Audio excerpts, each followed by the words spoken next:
안녕하십니까. 이번 시간에는 아마 그 산티아고 사도 그리고 산티아고 순례길과 관련된 이야기가 될 것 같습니다. 돈키호테 2권의 58장에는 길을 가던 산초 돈키호테가 한 마을에서 공연을 위해서 조형물들을 싣고 가는 사람들을 만나게 되죠. 이것을 보고 호기심이 많은 돈키호테는 이제 그들 앞을 가로막고 그 수레에 무엇이 있는지 덮고 있는 천을 들춰보라는 장면이 나옵니다. 아주 당돌하게 기사가 나타나서 하니까 사람들은 깜짝 놀라서 이제 그 천을 이제 열어보죠. 그러다 보니까 이제 여러 조형물 중에서 산 호르헤 조형물이 있고, 그 다음에 산 마르틴 조형물도 있고, 그 다음에 산 파블로 조형물들이 있습니다. 이것들은 다 이제 이야기들이 있죠. 각 조형물마다 다 이야기 있는데 이것들을 가지고 마을에서 뭐 행사를 하게 되는 그런 공연 같은 걸 하게 되죠. 근데 그 중에서 돈키호테와 산초의 관심을 끌게 된 것이 바로 산티아고 사도, 산티아고 기사의 조형물이었습니다. 이걸 보고 이제 크게 관심을 표명하고 있는데요. 이런 얘기로 시작합니다. 다른 천도 들춰보라고 하자 그 밑엔 말을 탄 에스파냐 수호신의 상이 드러났는데 무호족을 쳐부수며 목들을 짓밟고 피투성이가 된 칼을 든 성자였다. 이를 보자 돈키호테가 말했다. 이분이 정말 기사님이시지? 그리스도의 전사 무대에 속하는 이분의 존함은 성 디에고 마타모로스이시지. 이 세상에서 그리고 이제 하늘나라에서까지 가장 용감하신 성인 기사님 중에 한 분이시지. 라고 돈키호테가 산초한테 설명을 하죠. 여기서 이제 이 문장에서 스페인화됐다. 그러니까 야고보가 그러니까 이제 산티아고의 원래 이름은 야고보라고 얘기했죠. 야고보. 그다음에 그 이야고라고도 하죠. 또 야구라고 이렇게 이름을 어, 줄여서 부르기도 하고요. 또 우리가 하이메라는 이름도 같은 이름이죠. 영어의 그 제임스에 해당하죠. 그 다음에 이제 샌디에고의 디에고, 산디에고, 뭐 이것도 같은 산티아고와 같은 어원을 가지고 있는 것입니다. 근데 이제 이 성서의 야고보가 스페인에 와서 변화된 모습을 이 문장에서 우리가 볼 수가 있을 것 같은데요. 예를 들어서 동교태의 말 중에서 에스파냐의 수호신의 상이 드러났다. 그렇죠. 지금도 마찬가지로 스페인의 수호신, 수호 성자는 산티아고죠. 야고보죠. 그 다음에 이 야고보가 어떤 모습이냐면 무호족을 쳐부수며 목들을 짓밟고 피투성이가 된 칼을 든 성자로 나오고 있습니다. 사실 그 무호족이라면 뭐 이슬람교도라고 얘기해야 되겠죠. 이베리아 반도와 있는 특히나 이슬람교도와의 그 기독교와의 서로 다툼이 있었죠. 대결이 있었죠. 그 와중에 이제 이슬람교도라고 해야 되는데 사실 역사적으로 보면은 야고보하고 이슬람교도하고는 관계가 없죠. 시대적으로 볼 때. 말하자면 마호메트 이후라고 본다 하면 말이죠. 근데 무호족을 쳐부수며 목들을 짓밟고 피수성이 되는 칼을 든 성자로 이제 묘사되고 있는 겁니다. 그 다음에 이제 이분이 정말 진짜 기사님이시 해도 기사도 하고도 사실은 야고보는 관계가 없는데 스페인에 와서는 이제 기사가 된 거예요. 그 다음에 그리스도의 전사분에 속하는 이분의 조남은 성 디에고 마타모로스. 야고보가 디에고가 된 거 하고, 그 다음에 마타모로스가 바로 아까 위에 말한 거 똑같습니다. 모로스 하면은 이슬람 교도라고 보면은 앞에 쓴 마타는 죽인다 이런 뜻이죠. 그래서 이슬람 교도들을 죽인다, 이슬람 세력들을 죽이는 사람이 된 거예요. 그래서 그 야고보가 스페인 와서 스페인의 수호신이 되고 그 다음에 그 이슬람 교徒들을 이기는 성자가 돼버리고, 또 기사님이 지위에 올라가 있고, 또 이름조차도 산티아고, 산디에고로 이제 변한 것도 우리가 이 돈키호테의 그 말에서부터 우리가 알 수 있을 것 같습니다. 한편 돈키호테는 이 인물에 대해 산초에게 구체적으로 다음과 같이 설명하는데요. 이 주홍색 십자가를 맨 위대한 기사가 하나님께서 스페인에 내려준 그의 수호자요, 우리의 수호신 아니신가. 특히 우리 스페인들이 무어족과 험악한 상황에서 싸울 때 말이야. 그래서 모든 싸움에서 돌격을 할 때는 수호신으로 그분을 부르고 가호를 청하는 거지. 그러니까 스페인 사람들은 전투를 할 때 산티아고라고 이렇게 이름을 부른다는 것이죠. 돌격할 때. 실제로 여러 싸움터에서 그 수호신을 눈으로 보았다고 하는구만. 사실 역사적으로 이렇게 스페인 사람들의 수호신이고, 특히 이슬람 세력과의 전투에서 꼭 나타났을 때는 꼭 이기는 그런 존재라고 하면은 싸움터에서 수호신으로 자주 나타났겠죠.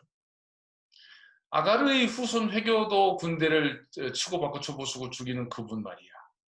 이 사실에 대해서는 진짜 스페인 역사서에 많은 이야기가 나오는데 내가 자네에게 여러 예들을 들려줄 수가 있지. 당연하겠죠. 역사서의 승리로 끝난 전투들은 대부분 산티아고가 등장했겠죠. 그럼 많은 기적이 이루어졌겠죠. 기사들이 가슴에 달고 있는 주홍색 십자가에 대해서도 지금 돈키호테가 산초한테 얘기하죠. 산초가 그게 뭐냐고 얘기하니까요. 알다시피 그 프라도 미술관에 가면은 벨라스케스의 라스 메니나스라는 작품이 있죠. 거기에도 벨라스케스가 작품 속에 들어가는데 벨라스케의 가슴에는 이 그 산티아고 기사단의 표시, 이 주홍색 십자가가 있죠.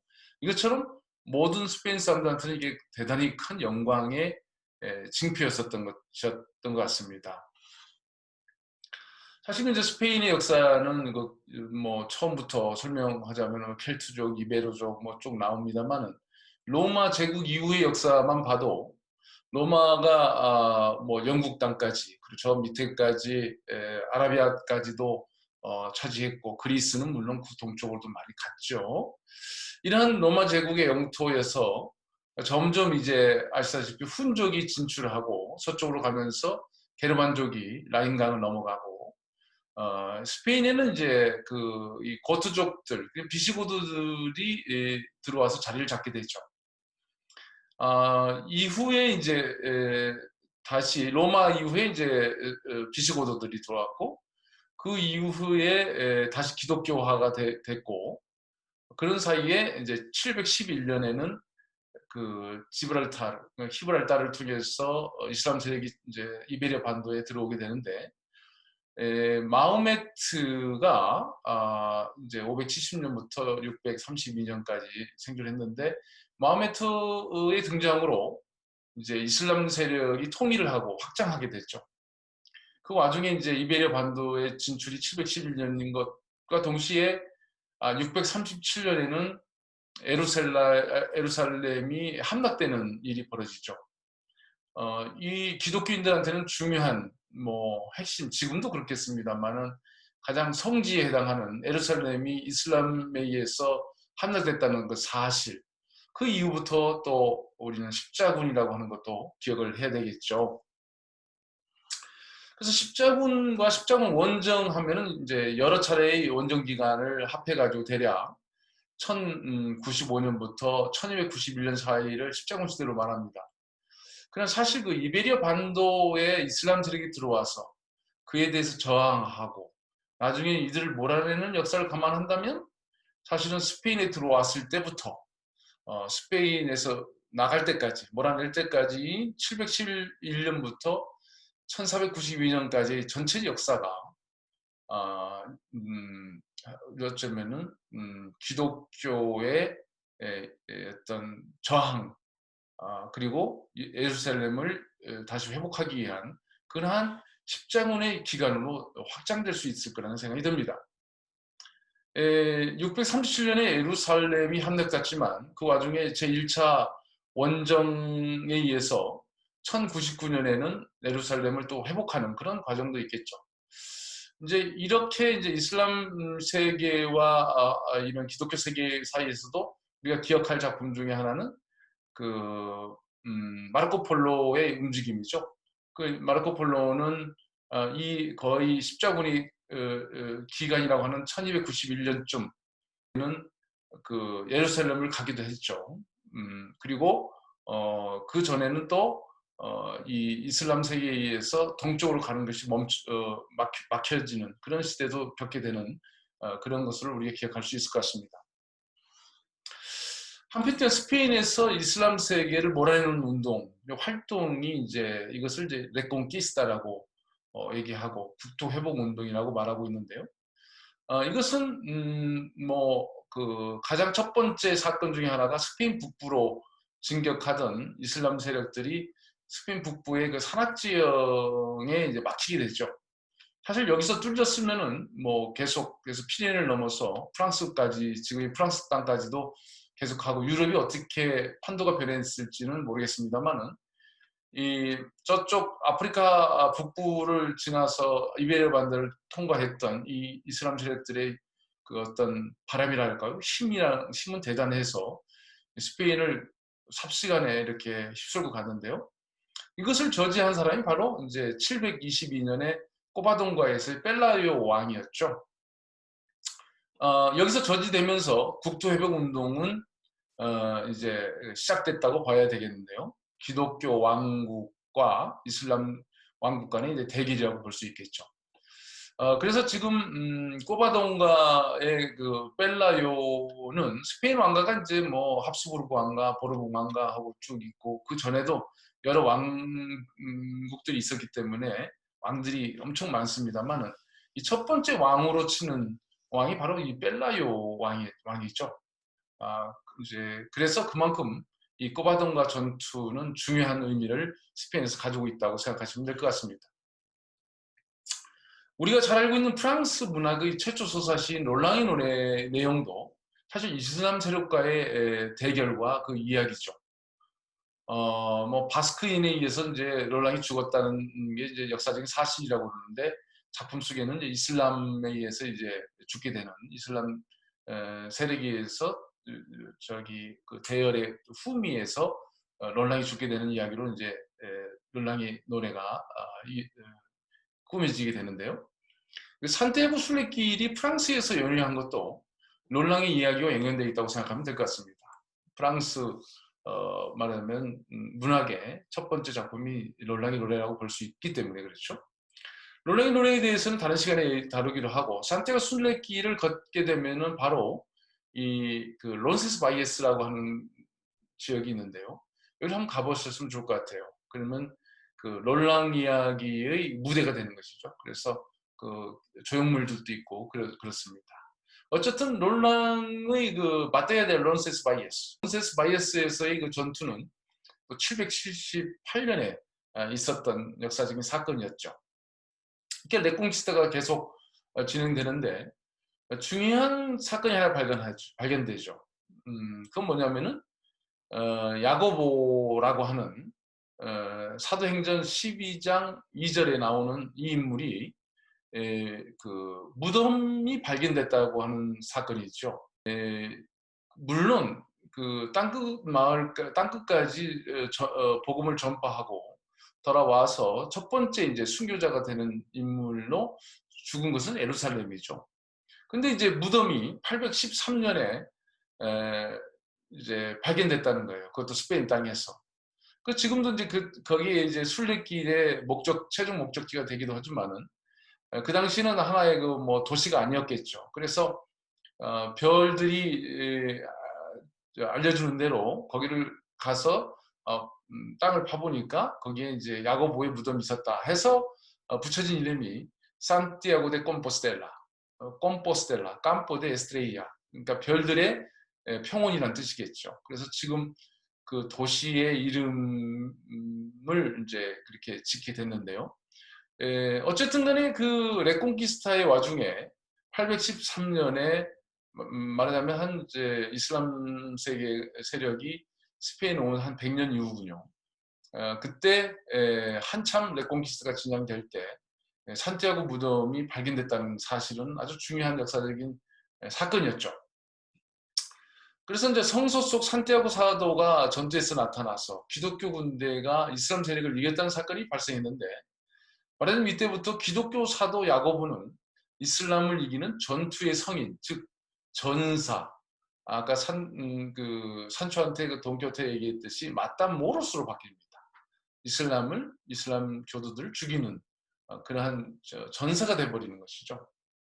그래서 그 무덤이 발견된 것과 더불어 실질적으로 전투에 나타난 사건이 벌어졌는데, 844년에 여러분들도 지금 아시다시피 스페인 와인 하면 대표적인 지역이 라리오카 지역이죠. 라리오카 지역에 클라비호라고 하는 작은 마을이 있죠.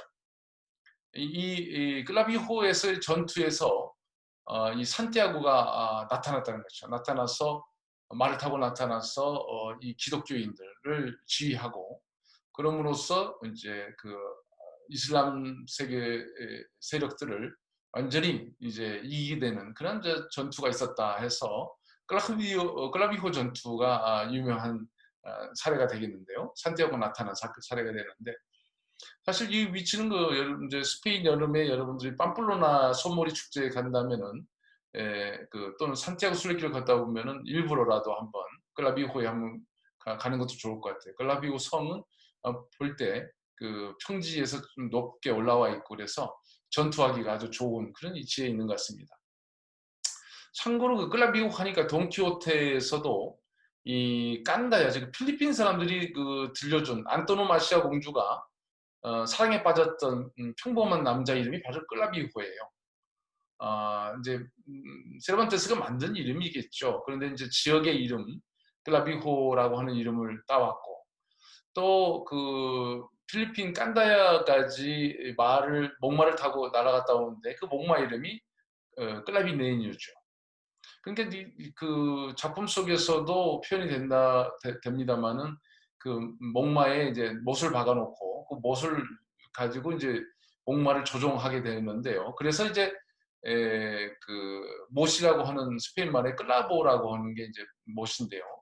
이 못이라고 하는 클라보와 그 다음에 이 지금 이 산티아고 순례길에 있는 그 클라비호라고 하는 마을 이름, 그리고 이제 클라빌레뇨가 섞여져 세르반테스의 머릿속에 섞여져서 돈키호테의 작품 속에 목마의 이름, 그리고 그 안토노마시아 공주의 사랑 대상이었던 클라비호 이름이 됐다고 생각하면은 요 의미 있는 그런 해석이 될 것 같습니다. 이제 레콩기스타 얘기가 나왔으니까 하는 소리지만은 그 LCD의 노래의 주인공인 로드리고 디아스 데 비바르 장군도 기억해야 되겠죠. 그래서 엘시드라는 작품, 이것은 이제 1200년쯤에서 이제 글로 이제 정착이 되는데 그제는 구전되어 왔죠. 엘시드의 노래, 이것도 국토회복 기간에 나온 중요한 작품 중에 하나고요. 그래서 이제 이렇게 땅끝까지 복음 전파를 했다는 야고보 사도의 무덤이 말하자면 서양인들에게는 서쪽 끝인 스페인에서 발견된 것과 이슬람의 거센 확장을 막기 위해 기존 스페인 내 기독교 왕국들이 저항이 합쳐져서 결국 산티아고는 기독교 복음 전파의 사도에서 이슬람을 이기는 전사가 되었고 스페인의 수호성자가 됐다고 보면 될 것 같습니다. 이쯤에서 이제 다시 돈키호테 속 산티아고 성자의 조형물 이야기로 돌아갈 필요가 있을 것 같은데요. 이 산티아고에 대해서 열심히 설명하는 돈키호테에게 산초가 다음 같은 질문을 합니다.